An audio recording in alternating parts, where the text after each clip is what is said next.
Long days and pleasant nights, fellow Fright fans. Welcome to a very special installment of Hail to Stephen King. I'm Jaime and Fuego. I'm Marsh Parker. And we are here to be celebrating It Week with you guys as the Andres Muschietti film is about to come out. We are doing a retro book review because we both reread this monstrous thing. I think both of us kind of divided some time with the audiobook though, right? Yeah. Well, mine was mostly audio. Mostly audiobook. Yeah. Okay.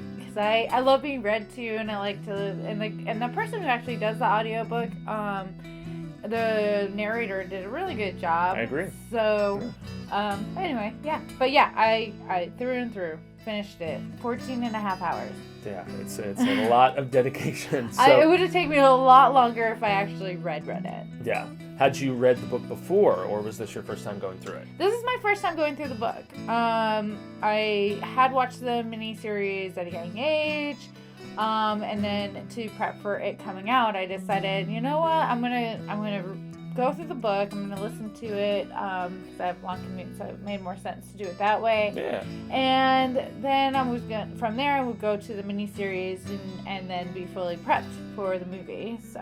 Nice. So yes, as we said, A Monstrous Tome. This book is over 1,150 pages. Yeah. Up until the re-release of the uncut version of The Stand, this was Stephen King's longest book that he had ever published, and he said that it was basically like his final exam on monsters and stuff, because in the 80s when he became really popular, all these interviewers would ask him, they'd be like, where do you get your ideas, blah blah blah, why are you such a sick person, and so on and so forth. And so this was basically, as he said in various interviews, his love letter to the genre that he took control of, and became one of the best-selling authors in the world. And so I guess we will just kind of, should we compare it to the miniseries, because a lot of people, I still like the miniseries, although it's really just like Cliff Notes kind of at the end of the day. It hits, really bad it Cliff hits Notes. The beats, but there is, being such a big book, there is so much more mythology about Derry especially. Yeah. And all the horrible stuff that happened every 27 to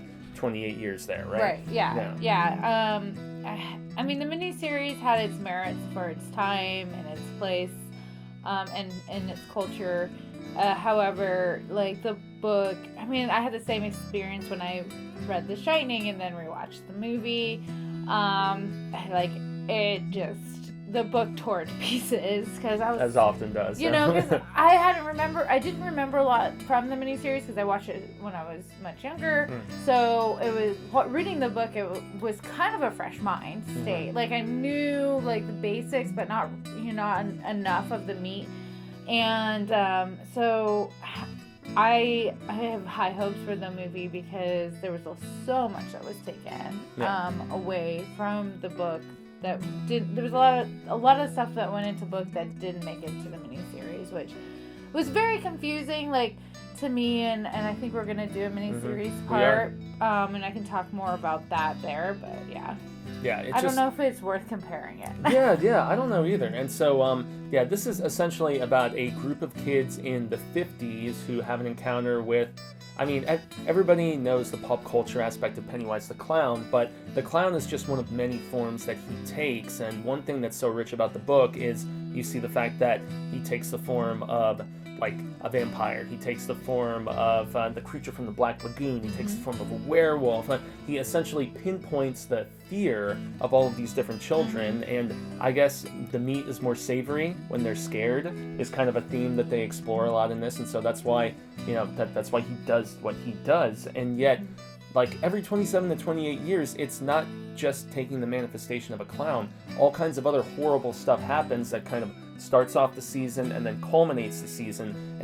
In the book we get everything from a massacre in there's like a mobster massacre. There is the stuff at the Black Spot, the jazz club. Yep. Yeah, there's also the stuff that was with the massacre, wasn't it? That was one of them. There was also the shootout with the mobsters, right. Yeah, and then there was the crazy thing that happened with like it was where the hatchet guy went crazy at one particular point, and it was like it was a bunch of loggers or something. Yeah, and so that they explore through stuff that Mike Hanlon did. Mike Hanlon is the African American character in this who becomes the head of the library, and so he does such extensive research, and he makes these journal entries in the book, which they only just briefly touch on in the miniseries. But I felt that history was one of the most interesting parts. I mean, and also all the kids getting killed in the Easter egg hunt too. That was another horrible one. So stuff has been happening for decades in Derry. Yeah, and the cool part is that the town's under a spell. They're like where they'll see horrible things happening around them. They won't make the connections, and it's like turn a blind eye and walk away, which kind of touches base on how people are in general. Like, I'm not going to get involved. Not my problem. Not my problem. I'm going to keep walking while this kid gets pummeled and almost murdered in front of me. Like, it's fine. Yeah, or while this girl's father is chasing after her and accusing her of like getting down with old boys, which I guess she does inevitably do. But but which thankfully was not in the series, and that's one of the weirdest scenes in the entire book for me. It's not a rape, by the way. Yeah, everybody's like, what about the rape? I'm like, nobody ever got raped. Yeah. She willingly did the deed with all of the boys. Yeah, and yet that's how... is interesting. That's how they found their way out? Because remember, they were all quarreling at the end, and I mean...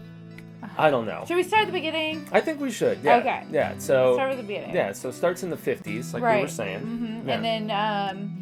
and you have the Georgie thing. So when it comes back to town, Georgie, it goes out with his little, his little paper boat. Georgie. Everybody knows about the paper boat going down the water and him running into it, which is or Pennywise, which is what he does when he meets little children is he becomes a clown, because who doesn't like a clown? So it's easier to get their trust and get them close so you can pull them in, which makes sense. So pull them in is kind of, that's what happens, all right? Pulls them right in, which, I mean, it makes sense when you think about it. Like, he uses fear for the other children, but when you're trying to get young kids to come to you, you want to use the whole, like, here's a puppy, you want some candy, here's a balloon, so that makes more sense that he would be as Pennywise. But so that's how you start, that's how you're introduced to Pennywise.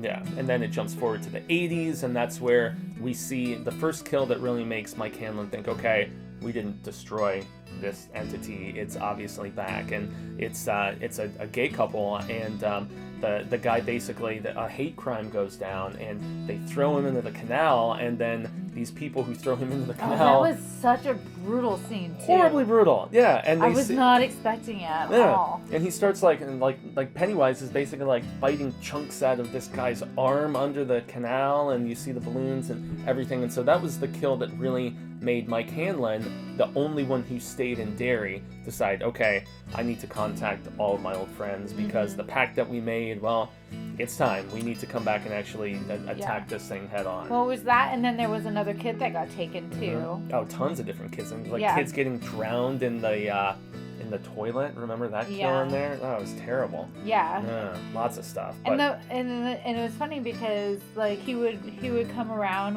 during one of these crime scenes, and the cop would be like, "What are you doing here? You go back to your library." And it's like, something's going on. You guys are not paying attention, but I know what this is, and I have to call the brigade to come in. And and so the 80s is basically where the story comes up to, like full speed, so to speak. But interestingly enough, all of the main characters that left Derry, they're all childless, and they're all very, very successful. Yeah. In their own respective rights, from, Beverly being the clothing designer to, Stuttering Bill being an author, and, they all really did well for themselves, except for Mike, who stayed back in Derry to kind of keep watch, the lighthouse guy, so to speak. Yeah, which is really interesting that would occur. I don't know if it's just its way of trying to keep them away from coming back, because he was scared of them. Yeah. Because they almost defeated him when they were kids, but you don't really know all of that. But Stephen King did a great job of taking the time here, and big time. He takes his time in this book. He takes his time in developing these characters and showing the reveal of them realizing and remembering what happened to them, and it doesn't happen all at once. It comes in pieces. But as soon as they hear Mike Hamlin's voice, something changes, and they're like, oh gosh, I have to go back. This is bad. I don't know if I'm ever going to be here again. And whatever I was dealing with doesn't even matter anymore. And you learn about the characters as adults that give you kind of an idea what happened, like with them as children. And oh man, when we had to deal with was it Eddie's wife? Oh yeah, who was basically like he married his mom, oh essentially. My gosh. You know? Okay, so I'm listening to this. So I don't know if you listened to this part. I think I did listen to some of it because they essentially give like a up to speed, story of where their lives are for each character. And Eddie's was it was hard to listen to. It was almost like the most pathetic, and you felt really, really bad for him, I'll make you your favorite meal, I promise, just don't leave! I wanted to shoot the woman so bad. I'm like, I remember me and Pete were listening to this while we're painting the baby's room, and I'm sitting there like, oh my gosh, how much more do we have to listen to this lady? Yeah. Like, it was so horrible. I felt like, why would you ever marry a woman like this? And then you find out why when you go back to him as a child and what he had to deal with his mother. He worked so hard to break free from his mom, only to fall right back into a similar situation, which was sad. And it was the theme with the other kids as well. Oh, Beverly with marrying her father, basically, and the abusiveness and stuff. Yep. Yeah.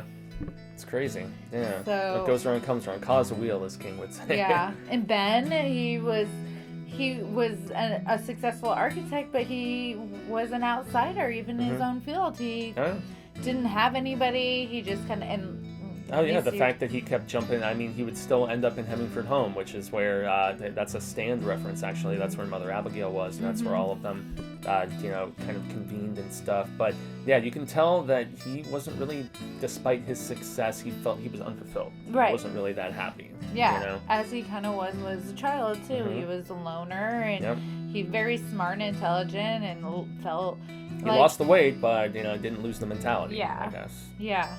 So, I don't know, it was really, really interesting learning more about their characters. But then they make it back to Derry. And, did you like the time jumping? The fact that, we would get pieces of them traveling there, and then they would remember certain, story details as they were making the journey back. Did you feel like that was employed pretty well? I thought it was really well done, because it is so much story to cover, because you're talking about 2 different times, and it all comes together at the end. I do like the back and forth, because it was a good way for him to be able to, because I feel like if you just did the children's story and then, well, which is what the movie's doing now, but it's cinematic, and I think that's different. When you're reading it and you're going back and forth, it makes more sense, and you're able to follow the story a lot better. I feel like with a movie you kind of have to do the split, because there's just so much story to go over. It makes sense. You can split it as 2 separate entities, as you have your one and your sequel. I think that will work well, but I thought as a whole together, I thought it worked for the book. Yeah, and so they eventually get back to Derry, and things are not really any better than when they left, although the town has grown significantly. It's gone from a town to like a little city pretty much, and everybody has said that Derry is basically Bangor, Maine. It's essentially, kind of King's own version of that. But it's just an interesting dichotomy, and we get more flashbacks with Hanlon and his journal entries and stuff like that. So the book is sequenced very, very intriguingly. At least as far as the miniseries goes, was there anything in particular you didn't see in the miniseries that you're really hoping to see in this upcoming film? Newbold Street. Yeah, which they totally omitted, which was crazy. They almost mishmashed the second or third time they went to Newbold Street, remember, where they were actually shooting with the slingshot and everything. They mashed that together in the miniseries with the second time in the sewer at the very end. Oh, yeah. Yeah. No, okay. Because then, like, you see the werewolf at the school, which was weird. Yeah, totally They weird. don't even touch on the leper, which I do see leper in the cast, so I'm I'll do it for a quarter, kid. Come on. God, it's so nasty. It's horrible. So Ugh. nasty. Super grody. Patrick Hogstadter. Hogstadter is something Yeah, like that. Even a sicker bastard than Henry Bowers. Oh my honestly. gosh! I mean, Yeah. okay, so The whole thing with him in the freezer. The fridge, and But he was he- like okay, locking but when he was creatures four- in there and stuff. when he was 4 years old, he killed his little murdered brother. his baby brother, Mhm. and his parent, like his The dad, was the like, father saw the footsteps. yeah, and he's there's all some like, tracks huh, that he kind of I knew. think that happened, but I'm just Yeah. gonna ignore it. It's Yeah. fine. He was like total serial killer. So once again, King just taking the time though, right? Yeah. To actually give characters these disgusting motivations and Yeah. stuff. Yeah. So you can understand them a little bit better. And I just remember, like, because I was listening to it, but when the scene when Beverly was at the junkyard and you have Henry there and they're all doing like horrible things because they're horrible lighting their boys. farts on fire. And she's like terrified because she's like, if they see me, they're gonna do horrible things to me. Yeah. Which I thought that was gonna happen because I was waiting for a rape scene, Mm. and I thought that was what it was gonna be, but it wasn't. Thankfully not. Yeah. But yeah, it was just, there was a lot going on in that junkyard that I wasn't expecting, and then you follow Patrick and his whole death scene. Oh, the leeches. That's one of the Which- best in the whole book. It was very satisfying. Yeah. I'd Very say that satisfying. death is up there with Adrian, the gay guy, and then also in the 50s, the other boy who they know went missing and they couldn't Yeah. figure out, and that was the one with the creature from the Black Lagoon, and oh my goodness, Yeah. craziness. That one was brutal too. So honestly, for me, the scene that I'm really curious if they're going to end up doing is the weird smokeout scene, where they went into their underground, smokehouse, yeah. where they went into their underground area and they were trying to, like, you know, to receive some inspiration or motivation or something, and the only two who end up They're stuck trying to down there. time travel to figure out what it was. is Yeah, what it and was. and you see the arrival of it. Mhm. Yeah, and it ended up just being Mike Hanlon and Beep Beep Richie. They're the only ones that stood the smoke, and they basically inhale so much of this that they, in their weird little underground fort, that they basically trip out and they see the arrival of the entity that is it, or Bob Gray, or Pennywise, or whatever the hell you want to call him. And we're talking like ancient prehistoric Yeah. times. So you see then and there that this evil entity has been there since the beginning of time, basically, when he came from some other weird, crazy dimension, because he's not even necessarily an alien. He's like an interdimensional evil of Yeah. sorts, which they didn't really touch upon They in the didn't talk miniseries about at the turtle all. Yeah. or anything like that. Which ties in with the Dark Tower stuff, which you is- know. Oh, which I didn't know that. So that whole part, I was like, what is Stephen King smoking? Like, what is all of That's this when he was stuff? still doing drugs and drinking too. Yeah. So he says he doesn't even really remember very much of writing this book, but that he worked on it for like 3+ years and craziness. It shows. It Yeah. does show. There's a lot of heart into this story.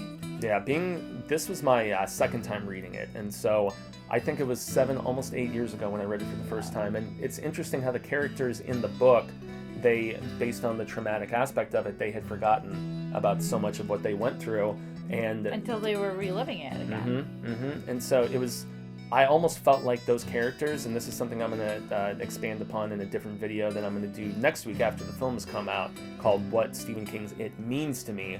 But I related so much more to the adult characters the second time, whereas when I first encountered the story with the miniseries, I identified with the kids. You know, because I was a kid when I saw it. I was like 7 years old, you know, when the first miniseries came on. And so rereading it this time, I identified with the adults, and also the fact that we forget so much of our life experiences as kids and stuff like that, but yet if you have the proper thing to like jog your memory, it comes right back. Right. You know? And I really like how he uses the child's imagination as the weapon. Oh yeah. And their how deepest fears. right. It is the weapon against them, and it's also the weapon for them against it. Oh yeah, just the power of belief. You know, the fact that they were like, okay, you know, this is battery acid, or Yes. this is, you know, And he was silver so that can badass. actually help. You know, Yeah. and Yeah, the power of belief once again, right? I just love that about, because I mean, and that's a lot coming from a writer's perspective too, because when you are writing and you're putting that type of thing out, you're hoping you're connecting with your reader's imagination and their and the power of belief and all of those. You will things. it to create it, right? Yeah. So I love that he used that, and then tying it back to them as adults. Are they able? And it was a genuine like fear of theirs. Like, are they able to tap back into that power of belief to finally defeat him altogether? Yeah. So it was so good. The other thing I'm looking forward to is when in the library when they all are drinking and having a good time, and there was a certain someone's head in a refrigerator. Which that's one of the few things that I thought they did pretty good in the miniseries. If there's any criticism that I have of the book compared to the miniseries, is I felt like it was better that you found out that character's fate much later. Yeah. Compared with the book. You find out dead, right away. Yeah. You know? So I felt like that was one of the only sequencing things where the miniseries got it right, because then you could attach yourself to that particular character and you felt more for him and you were sadder when he passed, you know? Yeah. So without spoiling too much. Yeah, well, it was interesting because, in the book, that's he's the first character that you encounter. The first at least for the adults. Yeah, besides Mike Hamlin, the first one that Mike Hamlin calls. Mm-hmm. And, and he does what he does. He hated being dirty. He's a Florida boy. And it was kind of sad because knowing that, when you go back to the children and you're watching him grow up and you're like thinking the whole time going, oh man, like he's gonna be a chicken shit. Yeah, and it seems out of character. I mean, they do explain it to a way it makes sense, but at the same time, it feels very out of character from who he was when he was a kid. So. Yeah. Because he stepped up to the plate a lot. He did. Yeah, he did. He actually really nutted up, and at least as a kid. But that's the thing. They did explore the themes in this about how we get so very set in our ways as adults, and children can be braver sometimes because of the imaginative aspect that they that they have. And so what a book though. Yeah, goodness gracious. So good. I mean, there's a reason why it's one of King's most celebrated works. There's a reason why it's his longest book, compared to that uncut version of The Stand, and that it was right at the tail end of King and his drug and drinking phase and stuff. And it's also him at maybe his most sentimental too.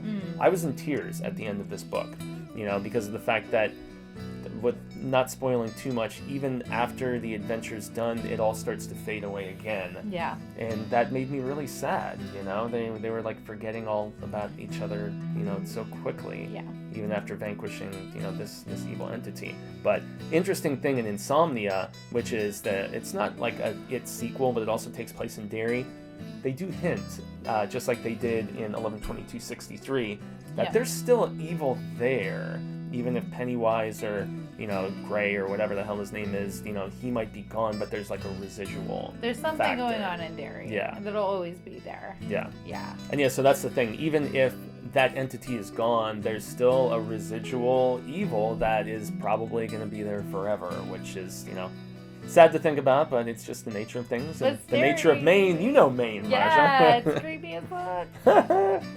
True. But yeah, if you guys haven't read this book or listened to it, however you consume your writing material, definitely do, because there's so much more to it than what you're given in the miniseries and probably what you're going to see in the upcoming movie.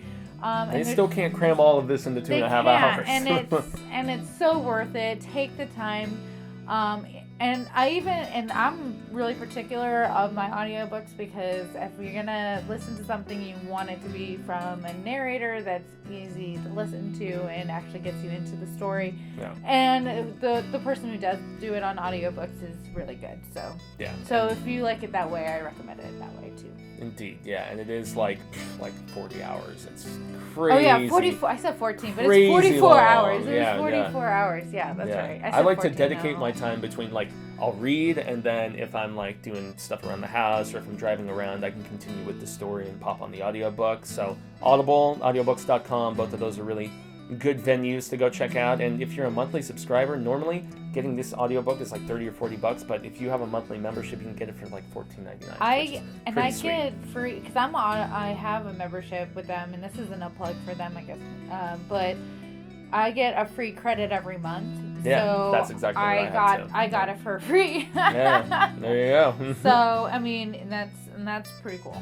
So anyway. Awesome. So I'm gonna extend a grande gracias first off to my co-host, Ms. Masha Parker, for sitting in on this review with me. I've been Jaime and Fuego, and you can find me on all social media sectors, Twitter, Instagram, Facebook, all that jazz. How about you, Marsha? I'm Marsha Parker, and you can find me here at the Horror Show. Yeah, there you go. The most important place, the Horror Show, by the way. So definitely be sure to check out this book if you guys have the inclination. The film comes out September 8th, and we're going to be celebrating it all week. Yes, and we're also going to be doing a live stream on Saturday, September 9th about it's going to be like a full spoilers discussion about the film. So I'm so excited. Yes, as am I. So until next time, Fright fans, I'm going to say hasta luego, sin amigos, as I usually do here on the Horror Show. And until you see more frightful coverage from myself and the lady beside me, stay scared.